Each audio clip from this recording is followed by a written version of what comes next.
Pemirsa, kita lanjutkan diskusi kita. Setelah mendengar ketiga kubu yang membingungkan saya tadi, benarlah Joe Masino, mafia Amerika. Dia mengatakan ada 3 versi. Versi Anda, versi saya, versi yang benar. Malam ini ada 4 versi. Versi 3 kubu paslon. Dan satu lagi, versi yang benar. Joe Masino. Sekarang saya mau ke Farid.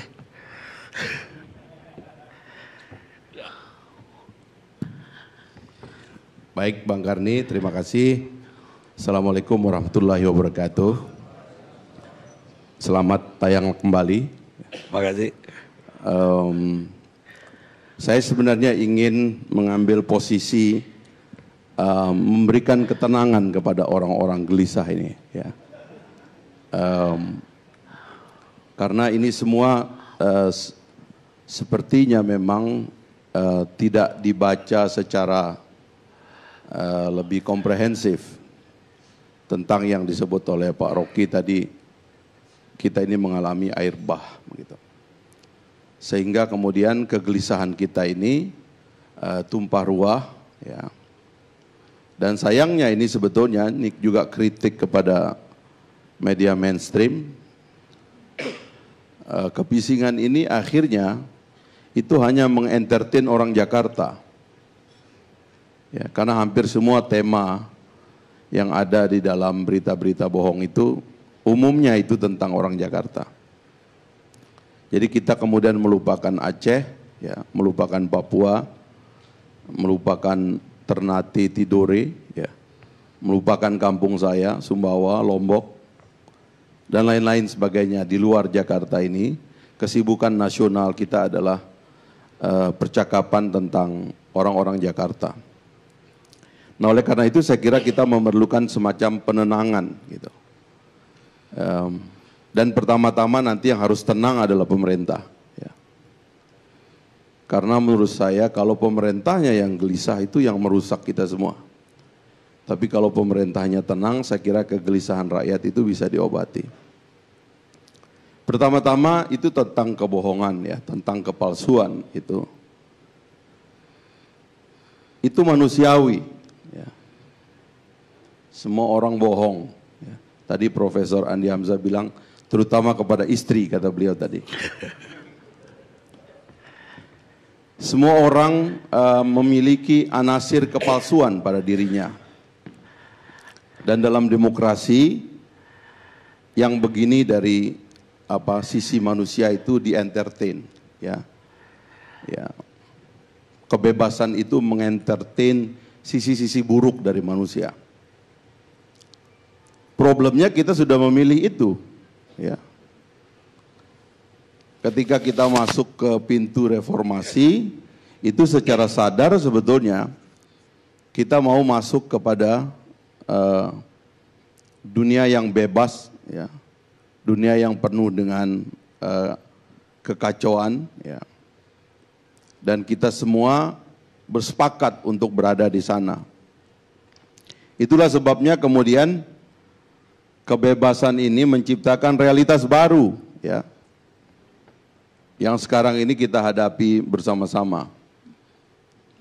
Dan saya kira kalau ada orang yang gelisah dengan kebebasan, pertama itu manusiawi, tetapi juga mungkin dia lupa bahwa kita sudah sampai di sini, ya, setelah 19 tahun hampir kita ada dalam reformasi. Nah, karena itulah kemudian kebebasan ini, apalagi sekarang ditambah dengan teknologi yang kita tidak buat. Pak Menteri kan tadi menceritakan, ini kan teknologi yang tidak kita buat. Dan karena itu kita juga tidak pernah antisipatif dengan teknologi ini, karena teknologi ini dibuat oleh orang lain. Dan kita semua masuk ke situ, ya, nggak usah bilang literacy, karena yang lama-lama saja kita tidak literate. Apalagi dengan yang baru ini. Nah, kemudian teknologi ini menciptakan begitu banyak persoalan baru yang saya kira pertama-tama harus ada ketenangan, karena ini semua adalah konsekuensi dari keributan ini. Demokrasi itu indahnya adalah satu berkah yang kita terima sekarang, karena semua orang bisa bicara. Orang-orang yang mengerti hidup sebelum 1998 itu akan menyadari betul betapa pentingnya kebebasan yang kita punya sekarang ini, sehingga semua orang itu bisa bicara. Negara tidak lagi mengontrol dan membuat definisi yang menjadi definisi yang satu-satunya benar, tetapi semua orang punya hak untuk melawan data negara. Kemudian kita melakukan amandemen 4 kali, ya, Prof. Andi Hamzah, kita melakukan amandemen 4 kali. Dan konstitusi baru kita itu mengakomodir kebebasan kita. Dan bahkan kalau ahli tata negara mengatakan kebebasan negara dan kewenangan negara atau pemerintahan dirampas dan diberikan kepada rakyat. Sehingga rakyat memiliki kebebasan seperti sekarang. Karena kita percaya bahwa kebebasan ini penting bagi kreativitas publik. Kebebasan inilah nanti yang menghidupkan ekonomi kita. Kebebasan ini akan mengembangkan kehidupan kita, menciptakan kelas menengah, menciptakan kreativitas yang tidak sanggup dilakukan oleh negara, dan biarkanlah rakyat yang menyelesaikan begitu banyak persoalan dan tidak harus negara. Dan kita percaya itu. Ya. Secara teologis juga itu harus ada pembenarannya. Ya. Supaya kita tidak usah membenturkan kebebasan ini dengan Tuhan. Sebab Tuhan juga menciptakan setan sampai hari ini. Jadi Tuhan menciptakan setan supaya kita digoda. Dan kalau kita digoda, kita menjadi dewasa. Siapa yang bisa melawan godaan setan, itulah orang dewasa. Tapi kalau ada orang ingin menghilangkan setan, itu melawan Tuhan.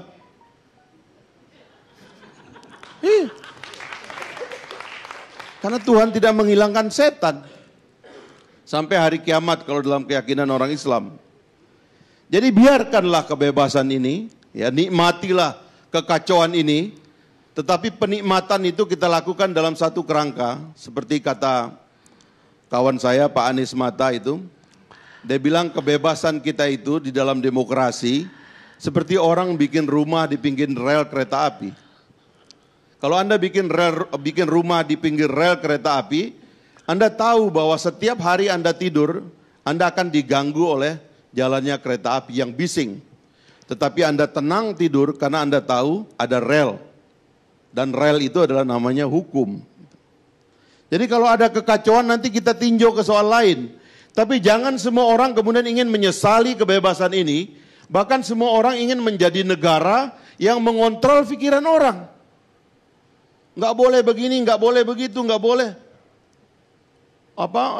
Hoax itu berbahaya, memang berbahaya. Tapi semua bahaya ini kan kita nikmati dari awal. Kita restui dari awal. Karena kalau kita tidak mau negara, kalau kita tidak mau ini semua, ya kembali kepada di mana negara mengontrol semua hal. Sehingga tidak ada lagi kebebasan. TV cuma satu, radio cuma satu, tidak ada ILC. Tidak ada Karni Ilyas di situ. Itu yang pertama yang saya ingin katakan. Jadi berbahagialah dengan kebebasan ini. Dan berbahagialah dengan kekacauan ini. Itu yang pertama. Yang kedua saya kira yang penting adalah menstruktur percakapan publik. Ini mungkin ini yang penting saya sampaikan. Saya pernah ketemu Pak Menteri, kita tidak mau menjadi seperti Harmoko dulu pada zaman ketika hanya ada satu sumber kebenaran. Tapi negara jangan berbicara lebih rendah suaranya dari publik. Ini yang saya lihat sekarang ini, bahkan kalau disinyalir oleh Bung Rocky tadi itu, presiden itu sumber hoak.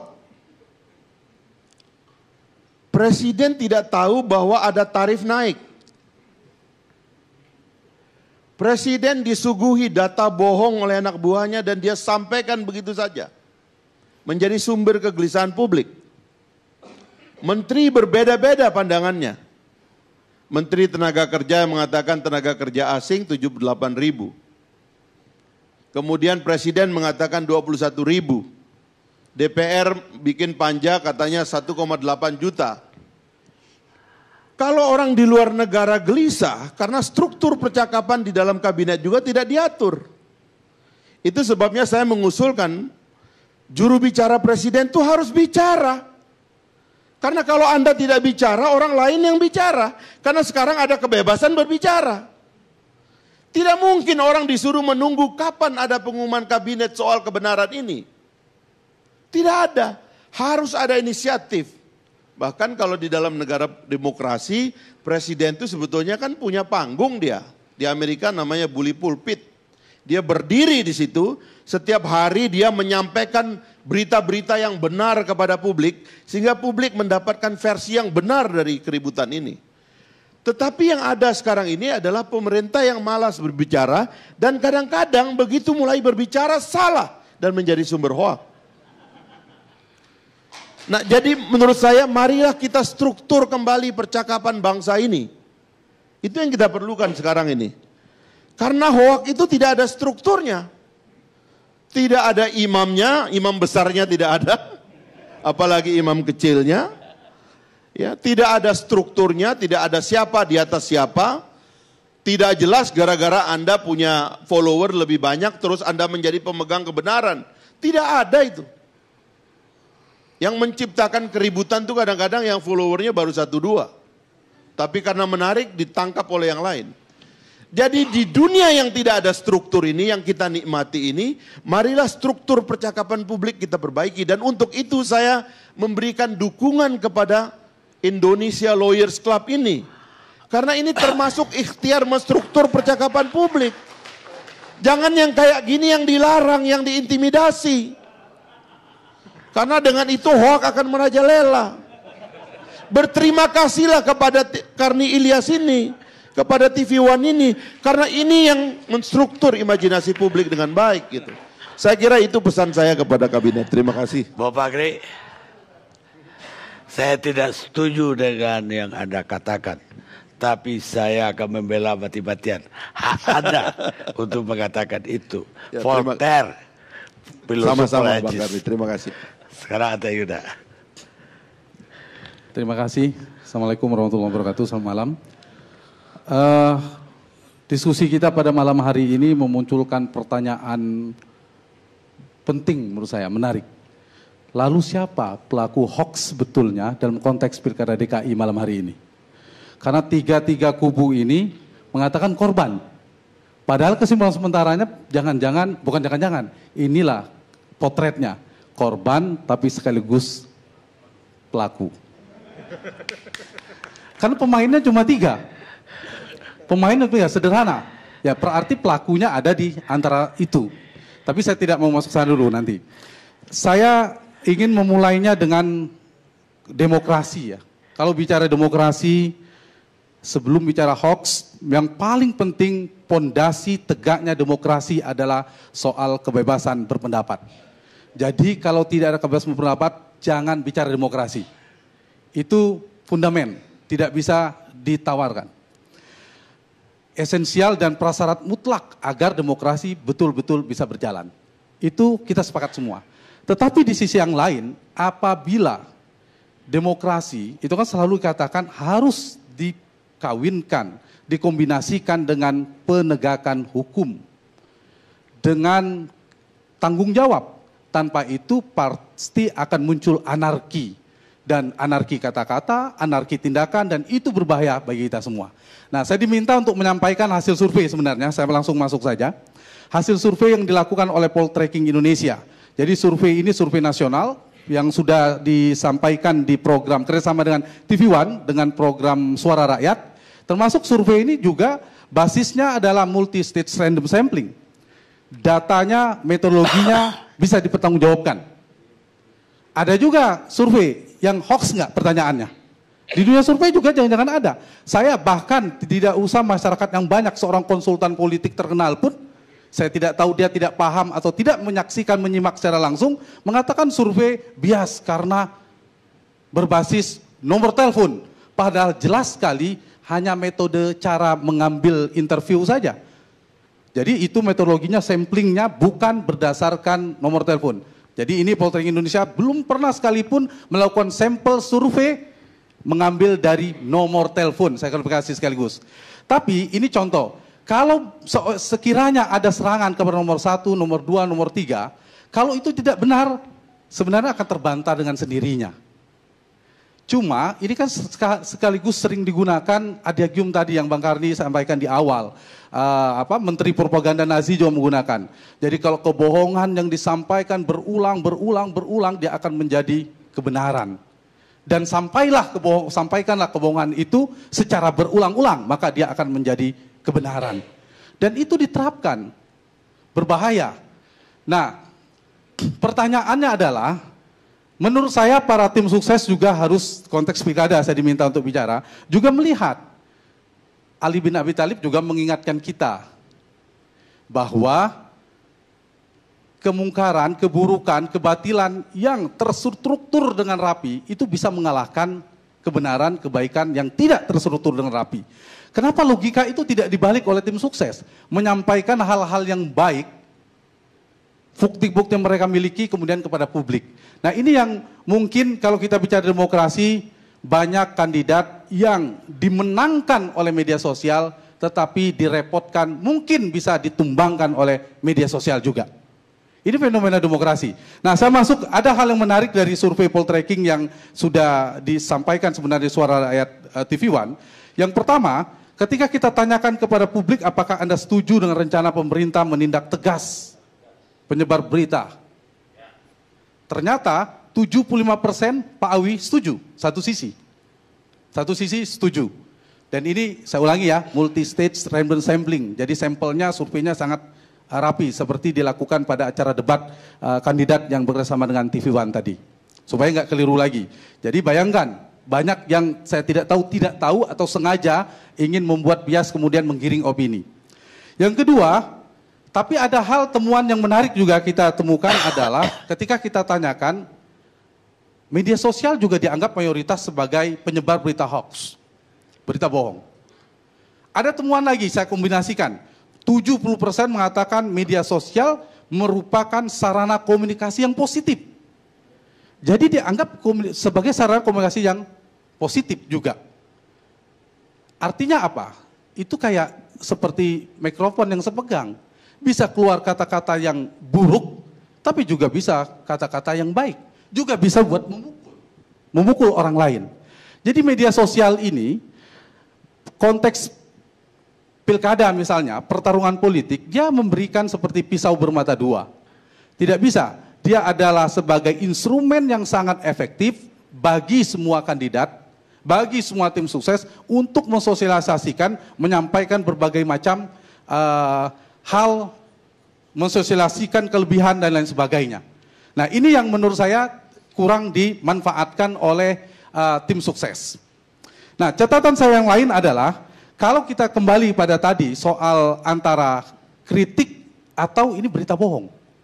Bicara demokrasi akhirnya ini adalah dilema demokrasi. Fahri Hamzah dalam konteks demokrasi ini menyehatkan demokrasi Indonesia. Tapi kalau saya melihat kacamatanya dari istana, ini pengganggu, merusak. Tapi dibutuhkan oleh demokrasi. Sehingga ini yang harus hati-hati antara kritik yang tidak boleh dibunuh, saya setuju. Tetapi di sisi yang lain, kebohongan-kebohongan itu juga yang bisa menimbulkan anarki tadi juga harus ditindak tegas. Sehingga agak sulit, sampai kapanpun kita akan sulit untuk menemukan pola semacam ini. Pak Karni dan saudara-saudara sekalian, kalau kita melihat media sosial, konteksnya ini seperti saya menganalogikan instrumen, dia adalah mesin propaganda. Mesin propaganda positif, tapi juga bisa negatif. Dia bisa menggunakan untuk mengkritik, bisa memfitnah, untuk menyebarkan berita hoax dan seterusnya. Jadi ini, jangan disalahkan ibarat kalau kita ada, kalau dalam korupsi itu seringnya ada lumbung padi, ada tikus di dalamnya, lalu yang dibakar lumbungnya. Jadi jangan media sosialnya, itu salah fokus. Sehingga menurut saya Polri memang yang paling dilematis. Tidak ditindak, dituduh begitu, tapi menindak juga hati-hati bisa represif. Pak Menteri juga begitu. Tapi pada intinya saya ingin memulainya bukan dari berita bohongnya, tapi kebebasan berpendapat. Itu final, itu tidak bisa sama di hasil survei ini ketika ditanyakan kepada publik, menurut Anda apakah akan mencederai, mengancam demokrasi? Itu terbelah. Kalau misalnya ada pelarangan dan lain sebagainya. Nah, hal semacam ini menurut saya di pilkada seringkali memberikan hal yang aneh ya menurut saya.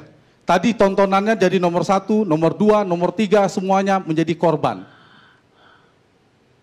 Kalau sekiranya cara-cara propaganda negatif ini membuat misalnya kandidatnya tidak terpilih, mungkin orang akan jerah.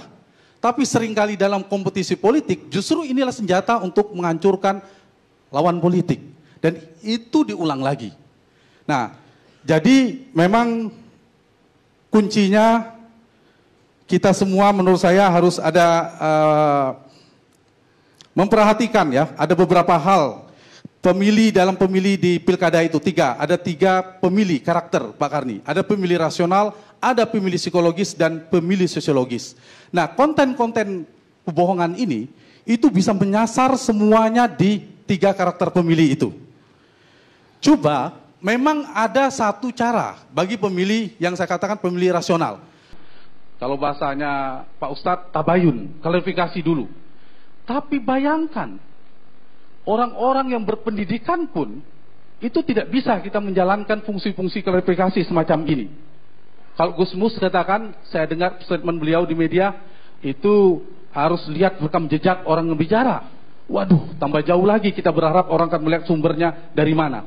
Nah, inilah menurut saya PR yang kalau bicara demokrasi, dilema demokrasi. Satu sisi kita harus betul-betul mempertahankan kebebasan berpendapat adalah hal yang mutlak, esensial dalam demokrasi, tetapi di sisi yang lain menurut saya hati-hati dengan media sosial. Dia seperti pusat bermata dua.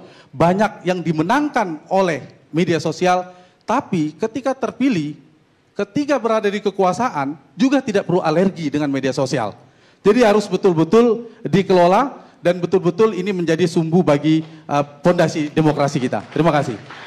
Baik, Rocky Gerung, ada pertanyaan tadi dari kubu Basuki. Tadi saya beri contoh sesuatu yang saya baca tadi pagi. 2 contoh itu, kalau ada contoh lain saya nggak sebut contoh itu. Saya memang tidak pro Ahok di dalam soal penggusuran. Saya pro Ahok di dalam soal pluralisme. Jadi apa ya problemnya di situ? Jadi soalnya adalah saya mau tunjukkan bahwa hoax itu bila isi informasinya 0. Tadi saya kasih contoh tadi soal Human Development Index. Statistiknya bilang begitu. Tapi kalau dia diucapkan tanpa latar belakang, tidak memberitahu bahwa ya DKI dengan sendirinya pasti di atas terus. Sampai kapanpun DKI akan terus begitu. Jadi itu kan bukan berita. Itu sama dengan mengatakan bahwa iblis tidak pernah berbohong. Iblis memang tidak pernah berbohong. Dia hanya menguji orang supaya kebenaran kita itu terus-menerus terpelihara. Karena itu di dalam hukum ada istilah apa namanya devil's advocate itu. Advocatus diaboli, diutus untuk diuji. Hoax juga punya fungsi itu. Jadi kalau Anda lihat misalnya Orde Baru, dulu yang namanya Jenkins Papers, Soeharto and his general, itu dianggap sebagai hoax. Sebelumnya ada Cornell Papers, juga dianggap sebagai hoax itu. Belakangan ada Panama Papers, juga dianggap sebagai hoax itu. Tetapi fungsinya adalah mengingatkan ada yang disembunyikan oleh rezim. Jadi itu yang saya terangkan tadi. Nah, sekarang kita punya KUHP yang mengatur tentang fitnah segala macam gitu. Tapi pemerintah ingin lebih dari itu, yaitu mengatur cara orang berpendapat. Dan itu yang saya tentang.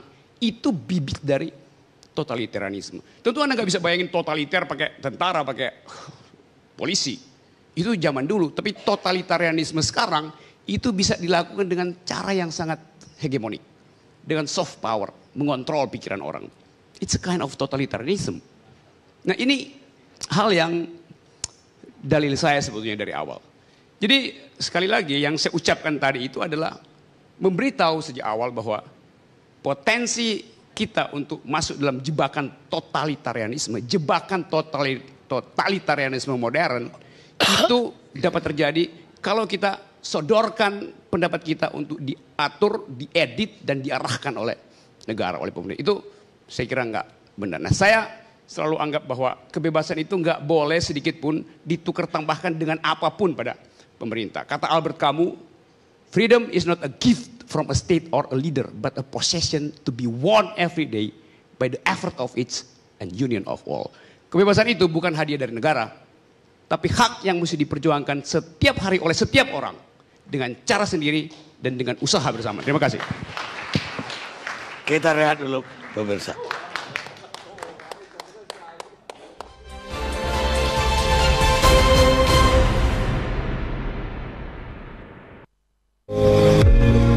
Aku selalu pilih yang terbaik, Luwak White Coffee.